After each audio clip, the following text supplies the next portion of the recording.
Hi, today's lecture is what every general dentist should know about dental implants. In general, I like to do this lecture for anyone who's a general dentist who wants to know a little bit more about dental implants, what they're all about.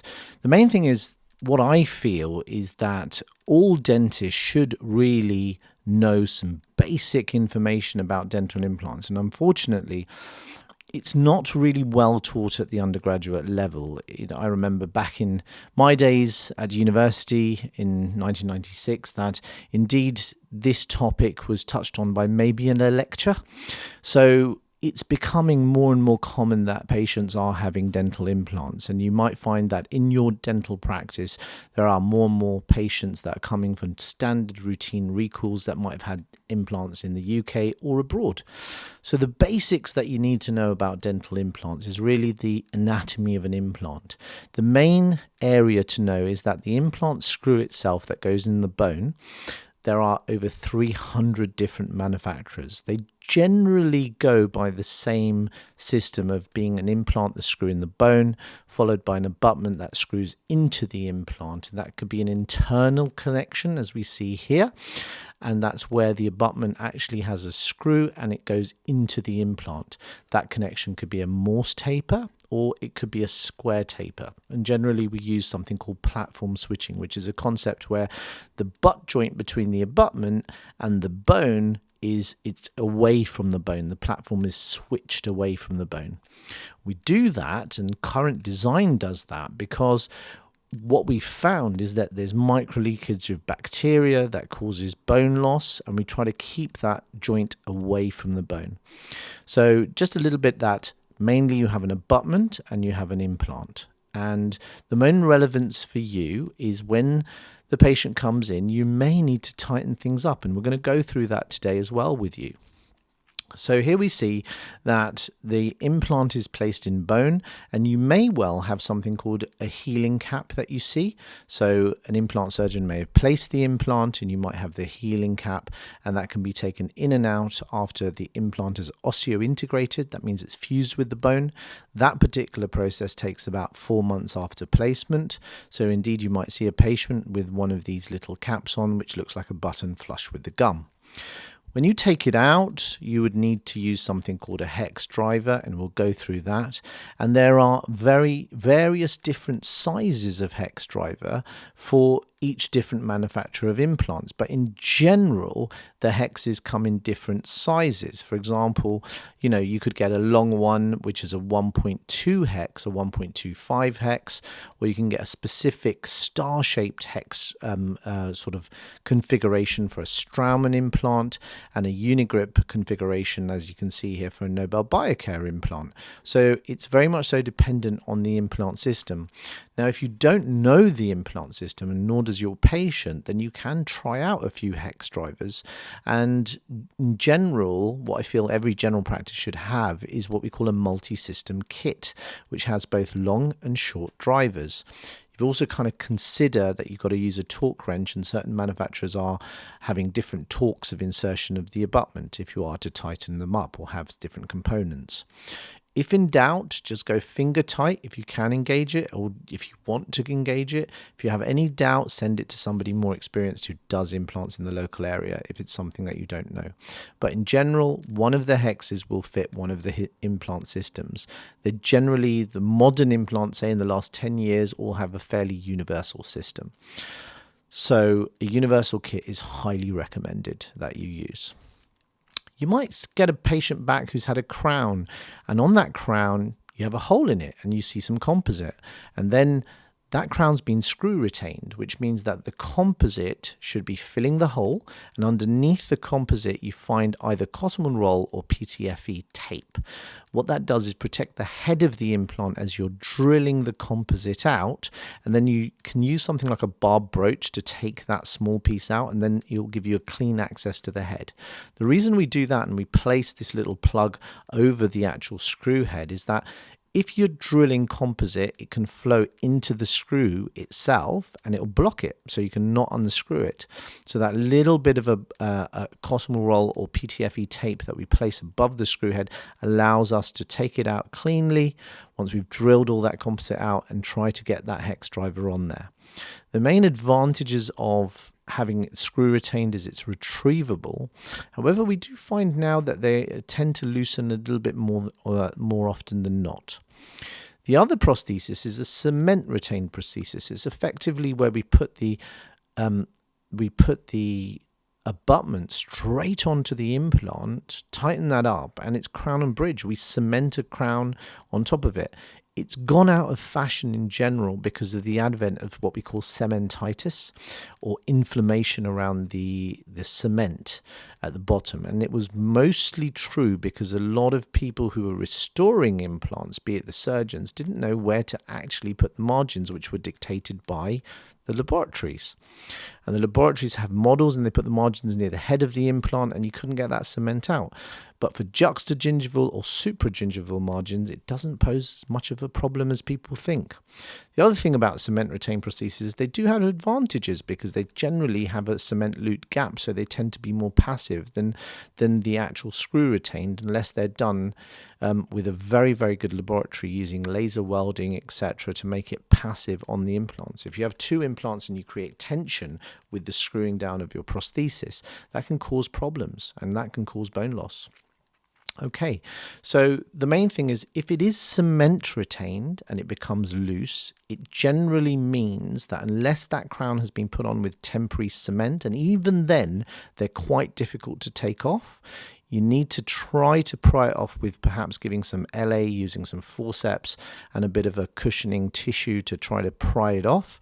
Failing that, it does mean that you have to drill through the crown to try to make it a screw retained, or destroy the crown to get to the bottom of the abutment itself.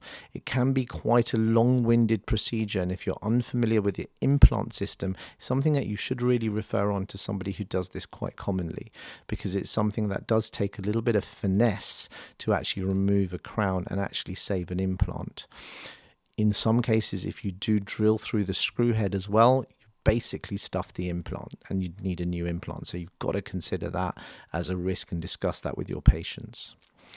The other thing you need to know is about peri-implant soft tissue, and this is something again that you need to see. So here we see a case where we've got a full arch prosthesis that's evidently cement retained.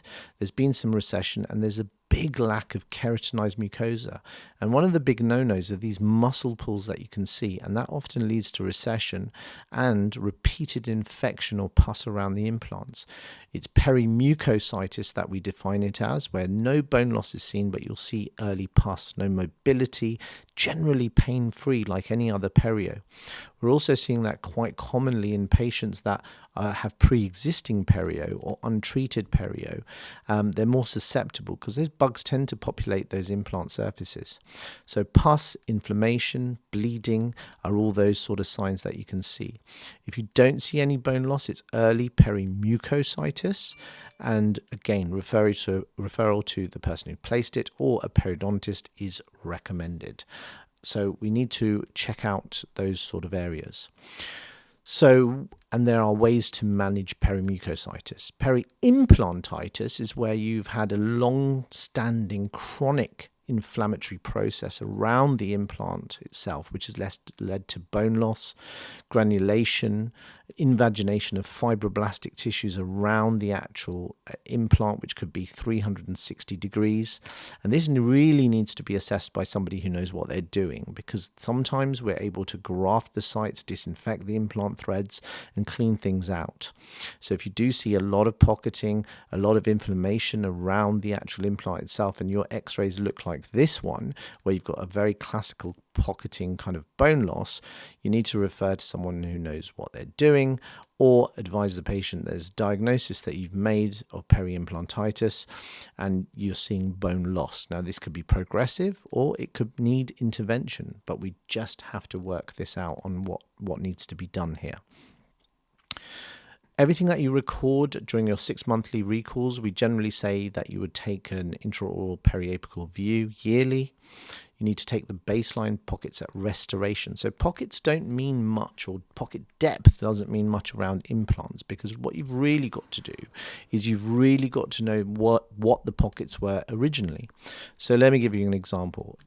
If you had a tooth and it was an upper 7, which was an implant, and when you placed the crown, you had a lot of thickness of gum. Now, if you probe that and measured the pocket at the point of restoration, you probably have a 10 mil pocket. That doesn't mean that's an infected pocket, or it's pocketing like around teeth. It means you just had a lot of gum to start with, and very thick gum.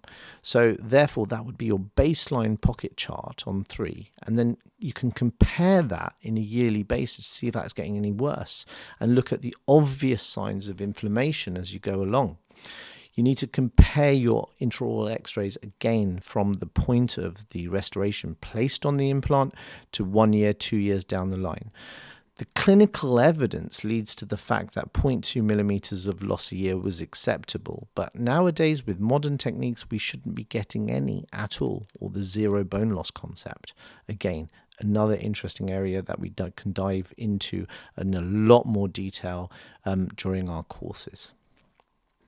So, to summarize, warning signs for failures of implants, originally stated in the clinical evidence by Albrechtsen, was pus, bleeding, mobility, any pain that you get. You need to assess what's going on. If it's pus or bleeding, perimucositis or periimplantitis, mobility may be actually screw loosening, so you have to see the components in sections. So it's either from the crown cement lute going to the crown loosening, to the abutment loosening at the abutment level, or worst case scenario, the actual implant being mobile. So implants are not like teeth. They're effectively ankylosed onto bone. If the implant is mobile, there is no recovery. That implant has failed. You can't really recover a mobile implant. There's no grading of 1, 2, 3. It's just mobile or not mobile. It's also really important to know that when you are referring for implants, that you keep to a 5-to-5 rule. That means you need 10 teeth, shortened dental arch into the occlusion. So if you had a patient with a lower 4-to-4 who wanted an upper central replaced, you couldn't do it because they're insufficient actual teeth to distribute the force. Now, the slightly grey area here is when they have a 6 in occlusion with an upper 6 and they've got 4-to-4. Well, one could argue the force distribution is equivalent to a 5-to-5, but it's very much so individual. So I would definitely take that into consideration in this kind of area. Furthermore, once you're doing the 5-to-5 rule, understand that patients who just want the one done, they will be told by their implant surgeon that they need a 5-to-5 bite. Implant occlusion. Now, this is a really interesting yet complex area, but the first thing we've got to actually look at is the considerations or the differences between a natural tooth and a dental implant. And what we're seeing more and more is that a natural tooth has proprioceptive fibers. You can feel when you're biting on a natural tooth. You can't really feel when you're biting on a dental implant. You can't really see those sort of elements and things. You've got to actually understand that because of that, your patient could be putting excessive forces through the tooth itself. So natural teeth are associated with high occlusal awareness. The lack of proprioception and basically the absence of the periodontal shock within the tooth is often associated with the problems with the implant prostheses breaking and excessive occlusal trauma onto the patient. So when you are treating bruxis or patients who actually come with a broken tooth, you've got to really think about the occlusion, what you're doing, and always remember that a natural tooth is a better overall, longer lasting element in someone's mouth than an implant. And an implant is to really treat a terminal tooth or a missing tooth. It's not elective to remove a tooth that could be saved by something or couldn't be saved by something. So we've got to really work that out. Implants do fracture. Here we see an implant that's actually broken and it's fractured, and sometimes when it's loose or you have pus or mobility, it could be the implant that's fractured. We often find that when we try to tighten something up, that we are seeing that it's not actually tightening. And then what do? we have to refer for explantation and replacement of the implant and consider it. But implant fracture with bruxis is becoming more and more common these days. Remember, with implant positioning, you can't assess it via 2D X-ray. You've got to be quick to look at this carefully.